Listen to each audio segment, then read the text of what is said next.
Hello, friends, and welcome back to Palmetto Springs, my tropical theme park in Planet Coaster 2. In this episode, we're going to build a second roller coaster for our park. This coaster is going to be an invert. I'm calling it Firestarter. So we've got a lot of work to do. Let's get going.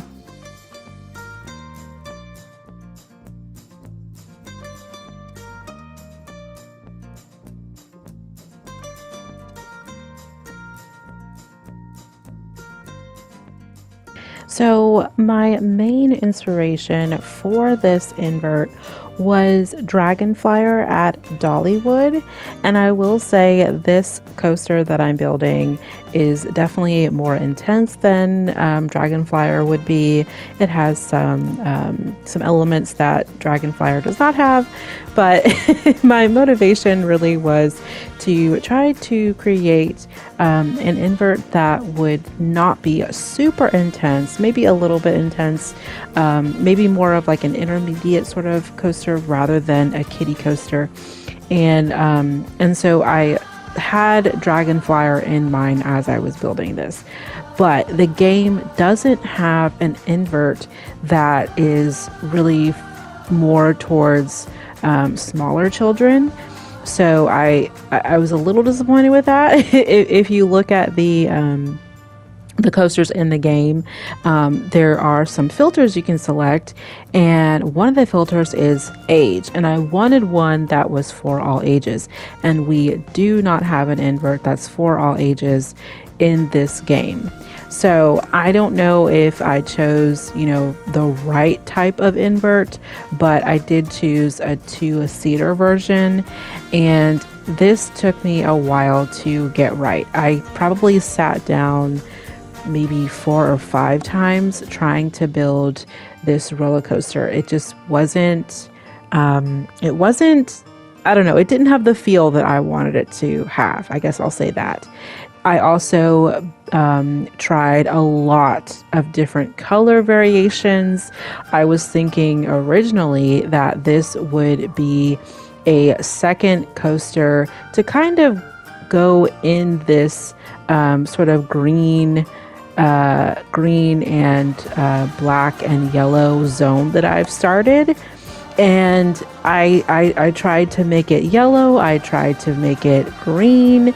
I think I tried to make it blue at one point, and I ended up going with red. So one thing I have talked about in my previous videos is I like to create zones when I'm building my theme park. It just really helps me kind of break things down into smaller sections as I build my park, and it just kind of makes it a little less daunting instead of, seeing this ginormous open space in my park and it's empty and I have to fill it. So by breaking things down into zones, it really helps it feel more manageable to me. So yes, so I was originally trying to have this second coaster be in my green sort of zone that I've started. And yeah, it turned into this red thing that doesn't match at all. But I'm keeping it in this location, because I don't want it to be like a main sort of attraction in a new zone. I don't want to necessarily create a red zone. So I'm keeping it in this location, and it's just going to be kind of, I guess, a one-off sort of attraction. I did create another, maybe, can't remember if it was just one other flat ride that would be red to go along with this coaster as kind of a support ride. It may have been 2, but I want to say it really was just one.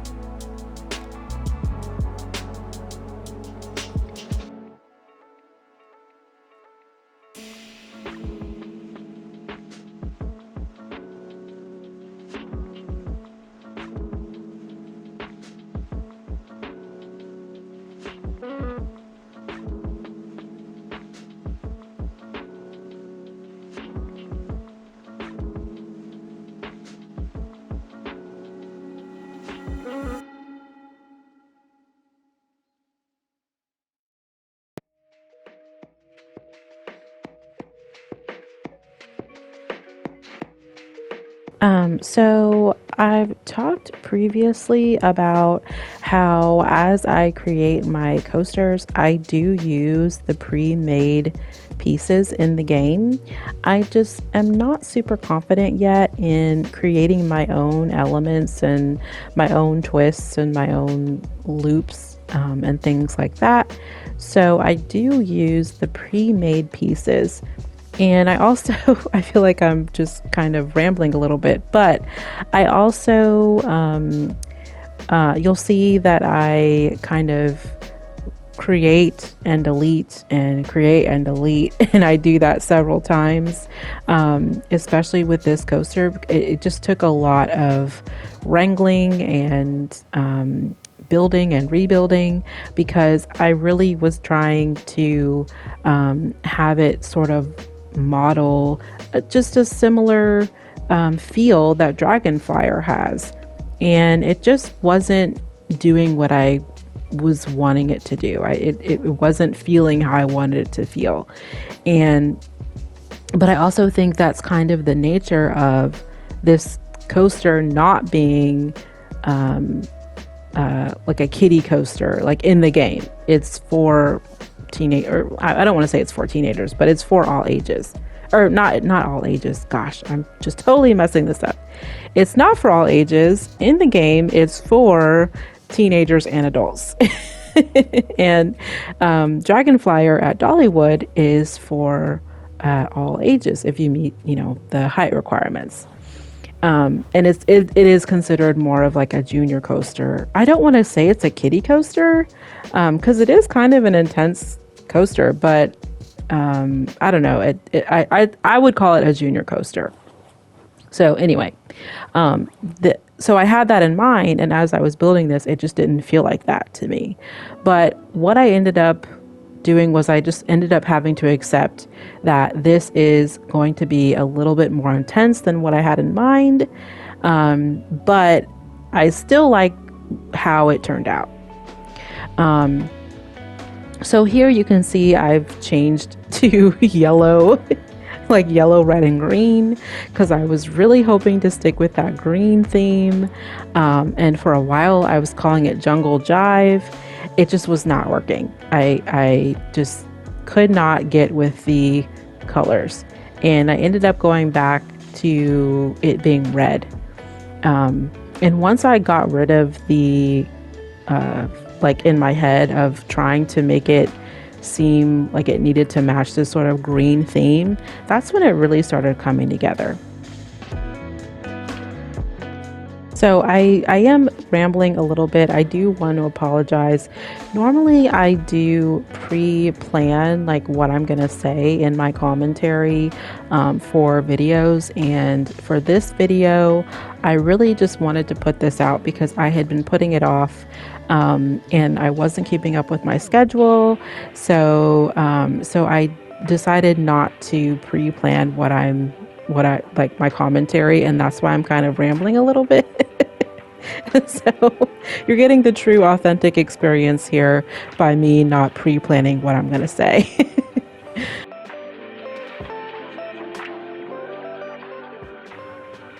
So one of the things, at least for me, that I feel like is the most difficult to do when you're creating coasters is creating the lift hill and then creating your first drop. So because those are not pieces that that are like pre-made in the game, I'll just say that. So you will see me recreate this drop probably 4 or 5 times in this video, and it ended up being where it was almost 2 drops. My final result for this coaster. So I kind of had it to where it kind of does a little bit of a drop and then it turns and it kind of goes further into the drop. So, which I do like how that turned out. But when it comes to building coasters in the game, and I am not an expert on coaster building at all. But if you aren't confident in your coaster building in the game, to me, I just feel like the best thing you could do is go on YouTube, find a coaster that you want to model your coaster, like a real life coaster, and find a POV of that coaster, look at it, like study it, and then try to model your coaster from that. There's so many resources out online about coasters and their stats and like the speed and all of that kind of stuff. You can totally look at that and try to replicate that in the game. So that is just my tip if you are like a total beginner with this, and the coaster building is, you know, intimidating. It definitely is intimidating if you've like never played this game before, but what honestly it really is more like a practice makes perfect kind of thing. And you know, some people are really intense about their coaster building and they want it to be super realistic. Some people aren't. I try to kind of have an in between. Like, I obviously I don't want to make something that's totally just like not something that you could have in real life. Like, I don't know, like a 400-foot drop or something like that. Like, I wouldn't do that. But you could do that in the game if that's what if that's what you want to do. Again, I'm rambling. Sorry. So now we're going to go on to the station. So I did build this station multiple times. And once I decided on the final color scheme of being red, gray, and white, that's when it really, really kind of popped. So I wanted it to be more of an open air kind of station. The wing coaster that I built in a previous episode, that station is a little more closed off. It has walls, like wall pieces, supporting the roof and everything. On this one, I wanted it to be columns or posts. And once I decided that, I thought, it just wasn't working well with this roof. So what I ended up doing was I ended up creating a custom roof, and that is not something that I normally do, but I think it turned out really well. And once I got rid of the, like, I think this is a wooden roof. I'm not sure exactly what type of roof this is. I think it's the wooden roof. But once I got rid of that, and I basically created the same shape with those posts, and I used some glass pieces, and I used some paneling, some freeform panel pieces to make the roof. And I ended up just kind of copying and pasting, and it ended up coming together. It did take me a while. I don't want to say it took like it. There's no way it took me more than an hour to do that. Like once I figured out that I'm going with this color scheme and that I want this to be open air, it might have taken an hour, but it could have been a little bit less than that. So overall though, I'm really happy with this design. I do tend to kind of start off with things and then I end up deleting them and then like restarting. But once I got this overall structure, I just copied and pasted, pasted. So I think it turned out really well.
So once I've copied everything for both sides of my roof design, there was a little piece in the middle where there was a crack where the glass pieces did not meet up.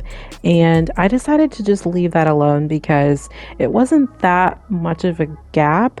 And I thought this station is open air anyway. I don't think it's necessarily that big of a deal. So I did leave that open, and just because I couldn't really find a piece that I thought would work well. And I honestly didn't want to have to go back and like recopy these glass pieces to like close it up.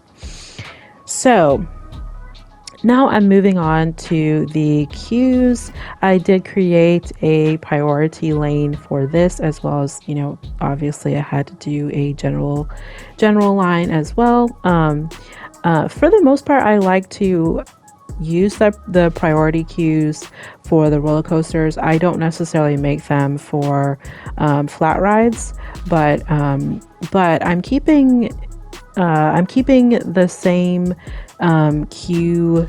I don't know, would that be called a texture or like cue design for my coasters, at least so far.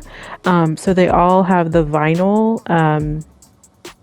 cue type, but I just changed the railing color, the rail color, so to match whatever the coaster is. So this one has red. The previous coaster that I made in another episode, the wing coaster, is green, and so that's all I'm doing really with the cues. So it did take me a little bit to get these like the cue and the path system to line up or to connect properly. I'm still not confident with the pathing system. I did look at that Nerd Chacho video where he teaches how to make the edges of your cues to be square. I tried that. I honestly just felt like I was spending way too much time trying to do that. So I don't know why they couldn't just make it the same as in Planet Coaster 1. I don't understand why it needs to be that complicated. And then you can see on the pathing, like the menu, it says the connection is square. So I don't understand why it turns out rounded when you make your cue. I just don't get it. So anyway, that's my complaint. I'm sure other people are annoyed by this as well. But I'm just keeping it. I'm just keeping it the rounded edges, the ugly edges, because I just don't want to spend that much time on them. Okay, so once I got the cue done, all I did was I added in some lighting to the interior of my cue, and then my station. I also added some lighting around the cue. This part here, I wanted to extend my station so that it would support this second train that I have, and I ended up basically just like making it myself. I'm sure there is a way you can extend the station once you've built your coaster. I just for some reason could not figure out how to do that. I know it was something that you could do in Planet Coaster 1, but I don't know. I was trying to do it and I just didn't see the option to add on to the station. So I just created an extension manually. And all I did was just use some floor pieces and just copied and pasted what I already have with my station design.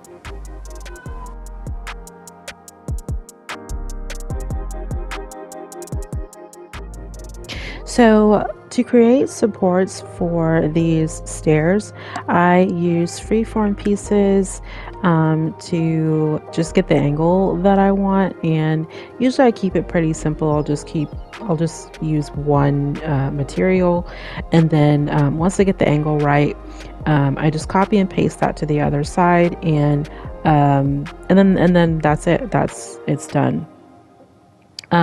So after this, I add lighting to the station, and I also work on adding lighting around my coaster track. So we'll get into that in like a few minutes. But essentially, what I do is I just use some spotlights, and I will place them every so often around the track of the coaster, so that nighttime it has some lighting, and usually it'll just be like the main color that, or like the dominant color for that coaster.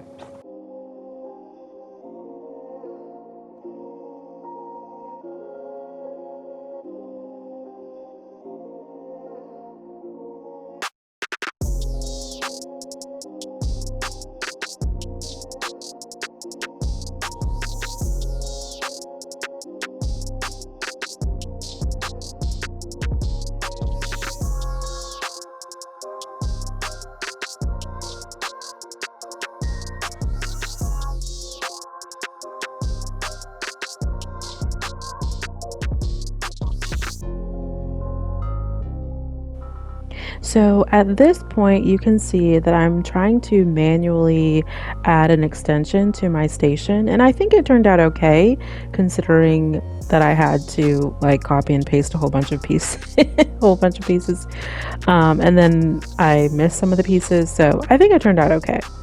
And then for the flooring, I think I used some sort of corrugated flooring to kind of make it match, and and then I think I just used like some like black paneling or something. And I think it turned out okay, considering I did this by hand. So once I finish this, I add some lighting around the queue. And I don't show this in this video, but I do add some scenery. I add just like some more plants, some bushes and trees around my queue area. And the reason I do that is just to provide some shade for the people that would be waiting in line. This is a tropical park, so theoretically the temperature is with hot, and I like to think that the trees that I place down are providing some type of shade.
So here is where I'm adding my spotlights around my coaster track every so often. This can be a little bit tedious, but I don't really like try to make everything line up so perfectly. Um, I do try to do it like every couple of posts maybe, but overall it's a fairly easy thing to do to like make your coaster just add a little bit of an extra touch to it, especially at night. I just think it looks really cool. And I did not do this on the wing coaster, the first coaster for this park that I built, but once I did this for this coaster, I decided to do it to that coaster as well.